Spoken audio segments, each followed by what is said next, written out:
इमरान भाई साहब का देखिए भाषण बहुत अच्छा है। सुनिए, पूरा बहुत अच्छे बोल रहे हैं। सुनिए भाई। कातिल कहेगी दुनिया, हमारा ही कत्लेआम होगा। हम ही कुएं खोदते फिरेंगे, हम ही पे पानी हराम होगा। सभापति महोदय, सन 1947 में दिल्ली की जामा मस्जिद की तारीखी सीढ़ियों पर खड़े होकर के भारत रत्न मौलाना अबुल कलाम आजाद साहब ने कहा था कि मुसलमानों कहां जा रहे हो, यह है तुम्हारा मुल्क, यहां तुम्हारे आबाओ अजदाद की कब्रें हैं। उस वक्त मौलाना आजाद की ये सदाएं सुन करके लोगों ने अपने सरों की गठरियां उतार करके रख दी थी। आज उसी दिल्ली में मौजूद देश की संसद में एक बिल आया है जो हमसे उसी जामा मस्जिद की सीढ़ियों के सबूत मांगेगा, जो उन्हीं सीढ़ियों के पास अपनी कब्र में सोए हुए मौलाना आजाद को फिर से कब्र से सदा देनी पड़ेगी कि ये जो कब्र है वो मेरी कब्र है, ये किसी सरकार की जागीर नहीं है। सभापति महोदय, मैं जहां खड़ा हूं इसी संसद भवन के सामने सड़क के उस पार अपनी कब्र में सोए हुए भारत के पूर्व राष्ट्रपति फखरुद्दीन अली अहमद की कब्र है। शायद अब उस कब्र से भी सदाएं आए कि ये कब्र मेरी कब्र है, ये सरकार की जागीर नहीं है।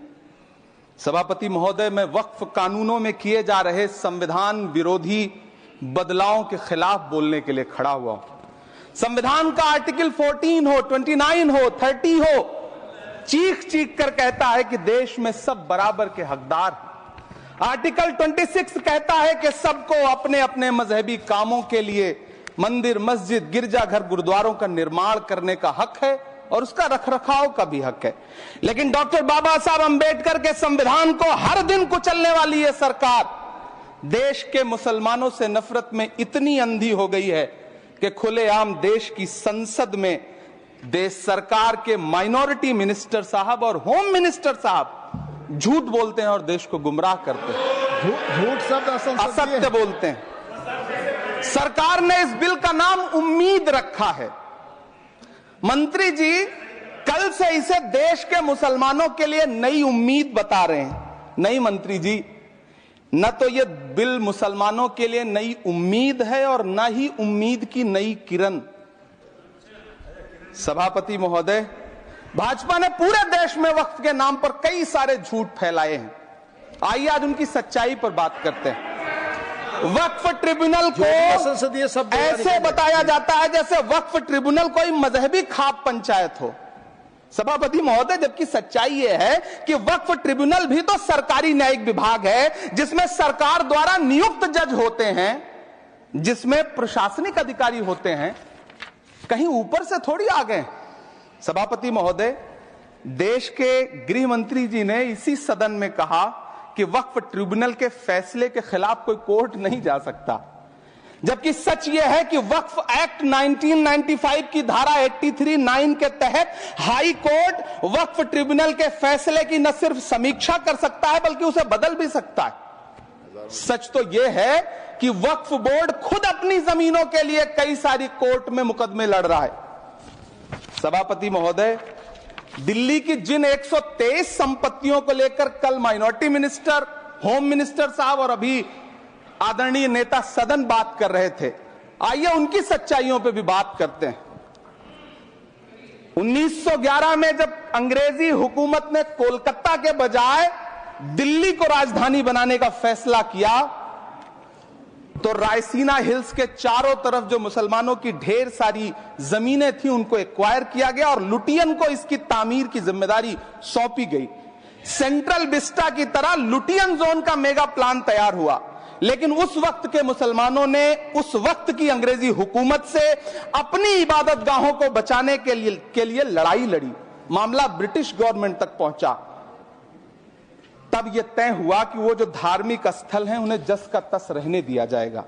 इंडिया गेट के बगल वाली मस्जिद हो, जाप्तागंज, सुनहरी बाग मस्जिद हो, पार्लियामेंट रोड वाली मस्जिद हो, ऐसी 123 संपत्तियों के मैनेजमेंट के लिए 1913 में मुसलमान वक्फ वैलिडेशन एक्ट बना और उसके बाद एक नया शहर बसाया गया जिसे लुटियंस जोन का नाम दिया गया। फिर 1943-45 के बीच एक और समझौता हुआ आजादी से पहले उसके तहत काफी सारी वक्फ जायदादों को सुन्नी मजलिस औकाफ बनाकर उसके अंडर किया गया ताकि उसकी देखरेख की जा सके। गृह मंत्री जी 2 दिन से सदन में जो बात कह रहे हैं वो दरअसल 123 संपत्तियां उसी सुन्नी मजलिस औकाफ के तहत आती है। सभापति महोदय, आजाद भारत आजाद हुआ। आजादी के बाद भारत में 1954 में वक्फ एक्ट लागू हुआ, जिसकी धारा 9 के तहत 1964 में केंद्रीय वक्फ काउंसिल का गठन हुआ। दिल्ली की वही 123 प्रॉपर्टीज को 1970 में सर्वे गजट करके गजट नोटिफाई किया गया। इसके निपटारे के लिए पूर्व प्रधानमंत्री इंदिरा जी के द्वारा 1974 में एक बर्नी कमेटी बनाई गई। बर्नी कमेटी ने 1976 में इन 123 संपत्तियों को दिल्ली वक्फ बोर्ड की संपत्ति होने की रिपोर्ट सौंपी। उस रिपोर्ट के आधार पर 1984 में कांग्रेस सरकार ने उन 123 प्रॉपर्टीज को दिल्ली वक्फ बोर्ड को सौंपने का फैसला किया, जिसके खिलाफ विश्व हिंदू परिषद कोर्ट गई। मामला 2011 तक पेंडिंग रहा। फिर 2011 में कोर्ट ने सरकार को आदेशित किया कि इसका निपटारा करो। तब 2013 में तत्कालीन यूपीए सरकार ने दिल्ली की उन्हीं 123 जायदादों को बर्नी कमेटी की सिफारिशों के मुताबिक वक्फ बोर्ड के हवाले किया। यही वो प्रॉपर्टीज हैं जिनके नाम से गृह मंत्री जी कल से कांग्रेस को कोस रहे हैं। फिर आई 2014 में भाजपा की सरकार, जो तब से इन जमीनों को हड़पने की साजिश कर रही है। जिस बिल को मुसलमानों के हुकूक की हिफाजत करने वाला बिल बताया जा रहा है, उसी को पेश करने के लिए और उस पर बात करने के लिए लोकसभा में भाजपा सरकार के पास एक भी मुस्लिम सांसद नहीं है। जिस वक्त, मैं लोकसभा कह रहा हूं, सुना करिए, जिस वक्फ बिल को मुस्लिम महिलाओं को हक दिलाने वाला बताया जा रहा है, उसे संसद में पेश करने वाली पार्टी के पास न तो राज्यसभा में, न लोकसभा में, न देश की किसी विधानसभा में एक भी मुस्लिम महिला सदस्य नहीं। कल किरण रिजिजू जी कह रहे थे कि रेलवे की जमीनें देश की जमीनें हैं, डिफेंस की जमीनें देश की जमीनें हैं। हां मंत्री जी, हैं, बिल्कुल हैं। ये जो वक्फ की जमीनें हैं, ये हमारे पुरखों ने धार्मिक कामों के लिए डोनेट किया है। तो हम भी तो इसी देश के नागरिक हैं, हम भी तो इसी देश के बेटे हैं। तो वक्फ की जमीनें भी तो इसी देश की जमीनें हैं, उनको पराया क्यों बोलते हैं आप? सभापति महोदय, अशफाकुल्लाह खान जब फैजाबाद की जेल में फांसी के फंदे पर झूल रहे थे, तो इसी देश की जमीन के लिए झूल रहे थे ना। सभापति महोदय, अंडमान की जेल में काला पानी की सजा काटकर अपनी जान देने वाले मौलाना फजले हक खैराबादी हो या शेर खान अफरीदी हो, वो भी तो इसी जमीन के लिए अपनी जान दे रहे थे ना। सभापति महोदय, पाकिस्तान के खिलाफ लड़ते हुए अपनी जान देने वाले महावीर चक्र विजेता ब्रिगेडियर उस्मान हो या पाकिस्तान के पैटर्न टैंक उड़ाने वाला परमवीर चक्र विजेता वीर अब्दुल हमीद हो, वो भी तो इसी जमीन के लिए अपनी जान दे रहा था ना। और मंत्री जी, मैं इस सदन में अलल ऐलान ये कहता हूं कि जब भी इस देश की जमीन को लहू की जरूरत होगी, आपसे 2 कदम आगे इमरान खड़ा मिलेगा। ये मैं आपसे यकीन दिलाते हुए कह रहा हूं। सभापति महोदय, मैं सरकार से कहना चाहता हूं, हमसे हमारी इबादत गाहें तो मत छीनिए ना, हमारे घरों पे बुलडोजर तो मत चलाइए ना, हमारी कब्रों में तो हमें सुकून से सोने दीजिए ना। सभापति महोदय, माइनॉरिटी मिनिस्ट्री का बजट कट करके, मुस्लिम बच्चों की स्कॉलरशिप बंद करके अब सरकार कह रही है कि हम वक्फ की आमदनी से गरीब मुसलमानों का भला करेंगे। गुजरात की बेटी बिल्किस के बलात्कारियों की रिहाई के बाद उन्हें माला पहनाने वाली लोगों के नेता ये कह रहे हैं कि यह बिल मुस्लिम महिलाओं को उनका हक दिलाएगा। धन्यवाद मोदी जी, क्या बढ़िया सौगातें मोदी दे रहे हैं आप। पहले हमें गुजराते मोदी दिया, आप सौगातें मोदी दे रहे हैं। लेकिन यह सरकार इतना याद रखे कि इसी ठसक के साथ देश की संसद में सीए का कानून भी लाया गया था और कहा गया था बड़े बड़े भाषण दे करके कि पड़ोसी देशों से हिंदू भाइयों को ला करके यहां नागरिकता दी जाएगी। लेकिन मैं आपके संज्ञान में लाता हूं सर कि पिछले इतने दिनों में इनसे नागरिकता लेने के लिए 2000 व्यक्ति भी नहीं आए, जबकि इसके उलट इन्हीं की सरकार में पिछले 10 साल में 15 लाख से ज्यादा भारतीयों ने भारत की नागरिकता छोड़ करके दूसरे देश में जाकर के बस गए। यह हुआ उस कानून का अंजाम। सभापति महोदय, इसी तरह की जिद के साथ किसानों के खिलाफ भी कानून लाए गए थे। जिस तरह आज वक्फ के फायदे गिनाए जा रहे हैं, उसी तरह से किसानों को भी कृषि कानूनों के फायदे गिनाए गए थे। लेकिन अंजाम क्या हुआ? 700 किसानों की शहादत लेने के बाद सरकार को अन्नदाता किसानों के सामने घुटने टेकने पड़े और कृषि कानून वापस लेने पड़े। जिल्ले इलाही, जमहूरियत जो है वो नफरत और ठसक से नहीं चलती है, अकड़ से नहीं चलती है। उसमें सबकी हिस्सेदारी जरूरी है। कल देश के माइनॉरिटी मिनिस्टर ने लोकसभा में खड़े होकर एक शेर सुनाया था कि मुझसे कोई बदगुमान न हो, तो मैं उन्हें एक शेर सुनाना चाहता हूं कि मैं आज जद पे हूं तो इतना खुशगुमान न हो, मैं आज जद पे हूं तो इतना खुशगुमान न हो, चराग सबके बुझेंगे हवा किसी की नहीं।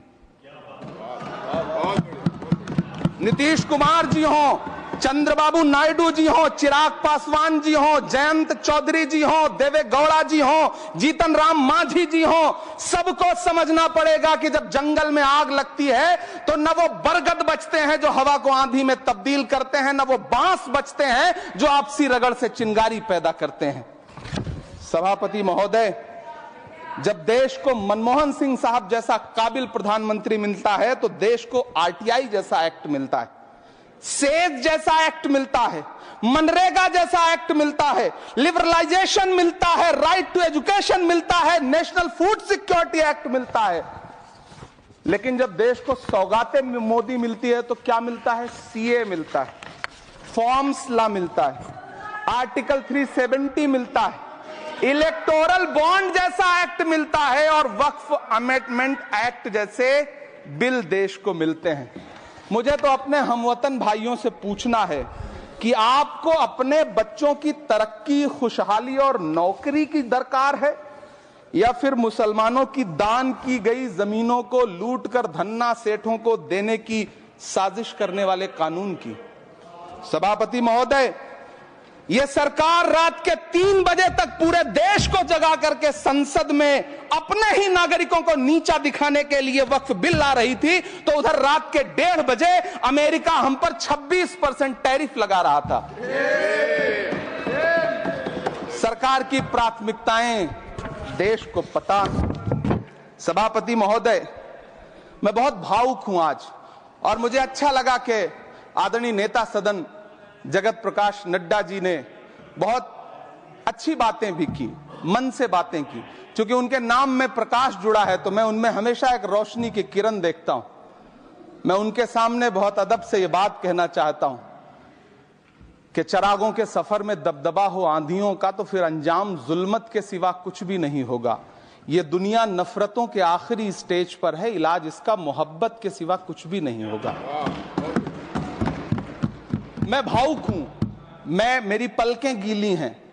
अगर देश की एक बहुत बड़ी आबादी को लगता है कि आप उसका भला करने के लिए नहीं बल्कि उनकी इबादतगाहों, उनकी कब्रिस्तानों, उनकी खानकाहों को बर्बाद करने का बिल ला रहे हैं, तो फिर आप अगर समझाने में नाकामयाब रहे हैं तो यह आपकी नाकामयाबी है। पहले समझाइए, उसके बाद कोई बिल लेकर के आइए, तब शायद हम आपका इतनी पुरजोर तरीके से विरोध ना करें।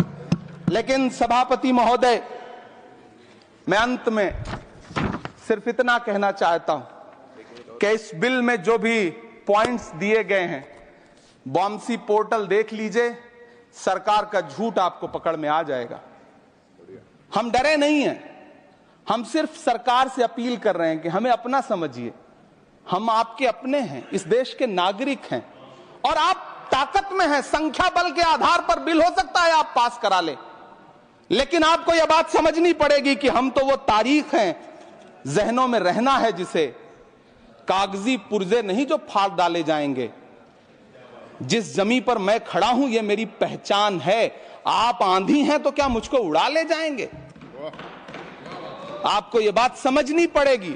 आपको अगर इतना विपक्ष की तरफ से पहले जेपीसी में इतने सारे पॉइंट्स आए और उसके बाद कल से लोकसभा में और राज्यसभा में सुझाव आप सुनने को तैयार नहीं है, लोगों की शंका को दूर करने के बारे में आप बिल्कुल सोच नहीं रहे, बस आप कह रहे हैं यह बिल उम्मीद की नई किरण है। नहीं साहब, इसे भले किरण जी लेके आए हैं, लेकिन ये उम्मीद की नहीं बल्कि नाउम्मीदी की किरण है। और इस देश की एक बहुत बड़ी आबादी इस बात से खदशे में है, शक में है कि आप सीधे उनकी जमीनों को लूट करके धन्ना सेठों को बेचना चाहते हैं। मेरी अब भी आपसे अपील है कि इस बिल को वापस लीजिए। यह बिल कहीं से आपके अपने नागरिकों के लिए अच्छा नहीं है। यह बिल सिर्फ इस देश के मुसलमानों को नीचा दिखाने का और अपने एक ऐसे मतदाता वर्ग को खुश करने का बिल है जिनको इस बिल के पास हो जाने से कुछ मिलेगा भी नहीं, लेकिन आप एक नैरेटिव देना चाहते हैं, एक मैसेज देना चाहते हैं।